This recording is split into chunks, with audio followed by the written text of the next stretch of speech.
Hey guys, the Brain Scratch crew here with one of my favorite GameCube games, Pikmin! Alright, I don't know the first thing about Pikmin, so could someone tell me what the first thing about Pikmin actually is? You throw them at things and they do stuff. You don't talk about Pikmin. No, you throw them at things and they do stuff. Yep, it's a strategy game, so... Sort of. Strategy is the closest knows. thing you can put it into, I guess. It doesn't really fall into any category whatsoever. I wasn't expecting us to do this game so soon. I still haven't played the goddamn thing yet. So I think it's gonna be a long time. I haven't played it either. I probably round never again will, to so find. watch it. I'm not the man you think I am at home. Whoa, no, no, no. I'm a rocket man. Getting Vector Man too burning up. Oh, god damn it! This is what you get for singing Elton John. Getting Vector Man 2 flashbacks here. Dude's flying his ship, listening to music. Random missile hits his ship. Ah! Game starts. Oh no, we're crash landing on a planet. Only in this game, the character is a, glorified trash man. Dude, Alamar's radar system must fucking suck. He's like got the a slowest- giant fuck you laser on his ship. He should have Okay, here's the problem. He's trying to use a sonar in space. He's putting all the juice into his fucking radio. Wow, this game's graphics have aged much more than I remember them being. They looked nice for the time. Yeah, but it's aged a lot worse than I thought it would. Yep. Not that it looks terrible, it's just... It looks a lot. It looks pretty nice if you keep the camera zoomed out all the way, because then the textures look a little bit better. It does actually still look pretty okay. If you zoom it in all the way up, which I don't know why you would do because you can't see anything, you can really tell that the texture quality isn't the best. Poisonous oxygen? Well, yeah, he's an alien. His rocket is named the Dolphin. Is a reference to the... I know what it means, but I can't help thinking now it's an analogy of the lifespan of the GameCube overall. The Meteor was Xbox and PS2. It's a reference to what now? I don't know what it is. The Dolphin was the GameCube's code name, project name. Ah. I see. A strange thing has appeared before me. What? Well, Great name for it. Strange thing. This is the Wait. He's an alien, but they have onions on his home planet. No, he's just calling it that for some reason. Yeah, he's calling... Yeah. The onions are pretty much your bases for the game. You use them to store your Pikmin, grow your Pikmin, take your Pikmin, etc., etc., etc. This first part's going to have a lot of text. Well, it's the tutorial part. It's kind of an odd game, so that you sort of need an in-depth tutorial. I'm compelled to... Just wait till we do Radical Dreamers. It's so cute! I want one. It looked cute until it turned its head and I saw that awful, this pointy nose. Hey, shut up. It's okay, Pikmin. You can have as big of a nose as you want. It's still smaller than It's not real. It is real. It's so adorable. Look at it. It's so cute. Says the guy who probably wants to buy 100 plushies of Red Pikmin and then walk around with them. Dude, that would take like $2,000. I don't have that kind of cash. Worth it. If I had the money to burn, yeah, I'd go for it, but I don't. You fucking nerd. Shut up. It would be fucking hilarious if someone in the real world thought of all their actions in terms of video game controls. You mean like this guy? Yeah. Genre was it? I don't know. Probably be a Civ game. So anyway, this is pretty much the basic gist of Pikmin. You use the Pikmin to Do stuff. Do stuff, yes. Really? Because Olimar sucks at doing everything himself. Well, he's the equivalent. He's the space equivalent of a FedEx truck driver. What do you expect him to do on his own? I don't know, but still. So anyway, these are pellets which you use to bring to your onion to get more Pikmin, so you can get more pellets to bring to your onion. Get more Pikmin. So Yeah, you can knock down more Watching things. this guy effectively subject these Pikmin things to slave labor by throwing them at shit, it makes one want to sympathize with PETA's, grudge against Nintendo. Well, then you actually- realize how horrible PETA is, and you second guess yourself on that point. But you get my point. You get what I'm getting at, right? Lewis, if you have the time, listen to the song "Ah no Uta" by Strawberry Flower, which was actually the promotional song for this game. It's a song from the Pikmin's perspective, saying how much their life sucks when they work with Olimar, but they love him anyway because they consider him a father figure. It's really depressing, and it's such a happy song. So anyway, the first thing we need to do is get that engine over there, but there's this giant cardboard box in the way, so... Why is there a cardboard box on an alien planet? Well, actually, this is supposed to be Earth. Box on the alien Well, I know it's supposed to be, but still. Wait, There's what? a- Wait a minute. Is the revelation that it's Earth sound like Planet of the Apes or something like that? Well, No. you realize, it's a lot more obvious in Pikmin 2, where there are like Duracell batteries and Game & Watches lied around all over the place. But in this game, there are like, in some of the areas you see some sort of Earth stuff. God, like there's, the moment you said it was Earth, I just realized how tiny Olimar is. Olimar's about the size of a quarter. Yet he can fight Bowser in Smash Brothers. Like, I thought this was some epic alien environment, No, but it's really probably just Earth. Like, really huge. It's just me about his backyard garden. Yeah, really.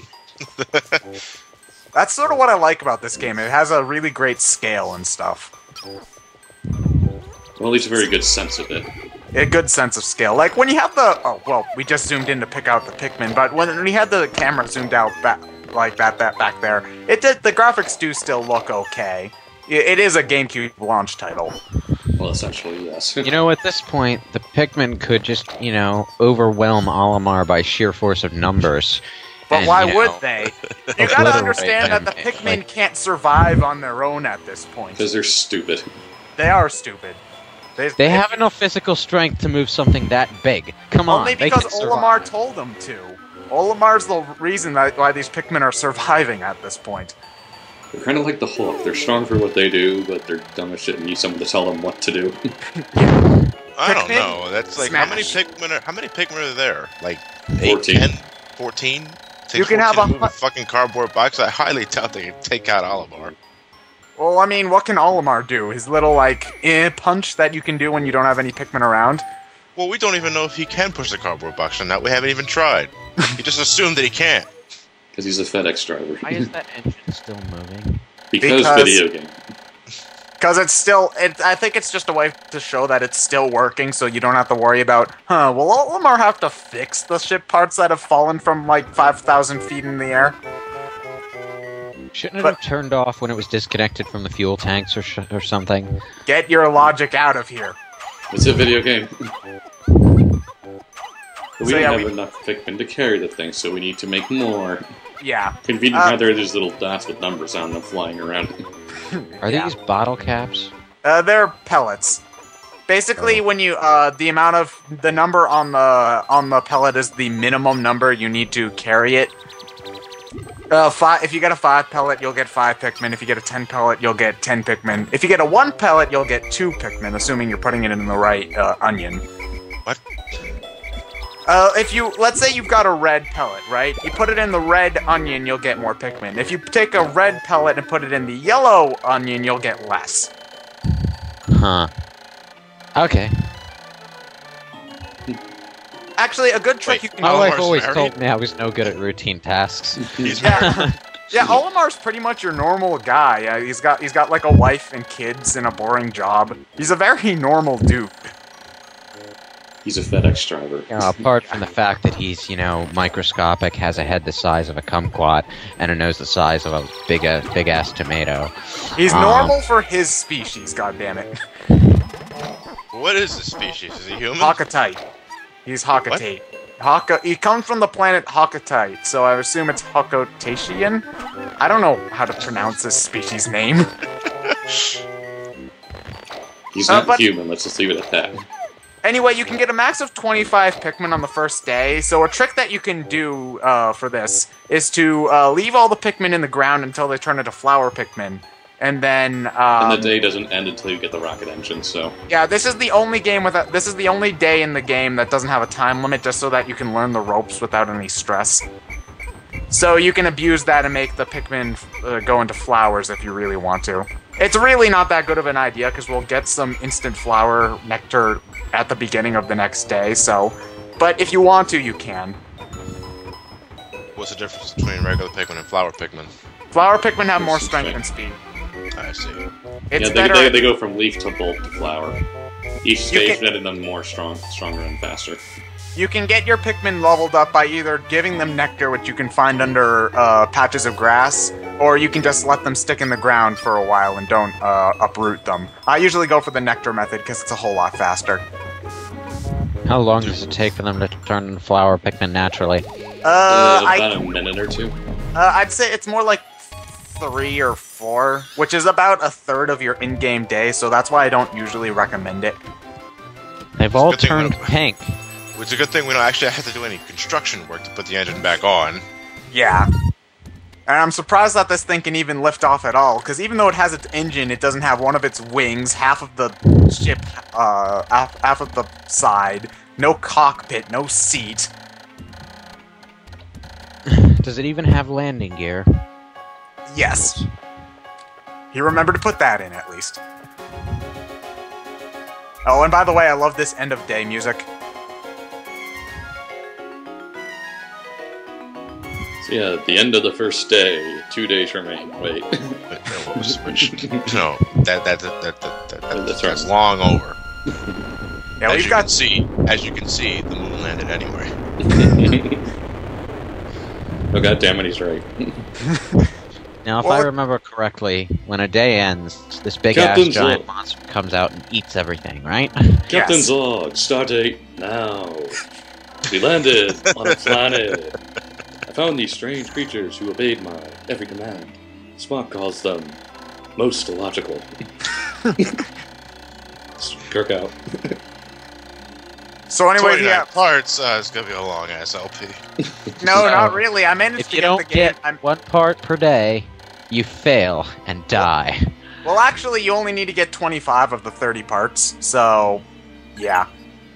What are the 5 other parts? One of them's Olimar's piggy bank. Another one's his tanning lamp. Your giant laser. Your safety float. There's a last. Oh, and your massage machine. So his his intergalactic FedEx truck has a massage machine built in. Yep. Well, he's not a FedEx truck driver at all. Oh man.